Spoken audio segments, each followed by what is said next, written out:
প্রতীক্ষার পথটি চেয়ে সময়ের প্রতি মুহূর্ত ছুঁয়ে ছুঁয়ে এভাবেই কোনো একদিন কোনো একক্ষণে উপস্থিত হবে শাশ্বত সেই শেষ বিদায়ের বেলা।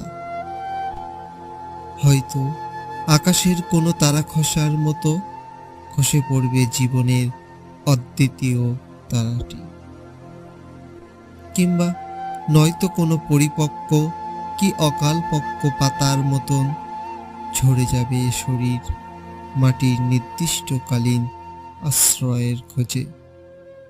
তারপর সেই পূর্ব লিখিত দিনের শেষ বিচারে ঈশ্বরের দেওয়া শেষ ঠিকানায় বাসিন্দা হয়ে যাব। ধন্যবাদ।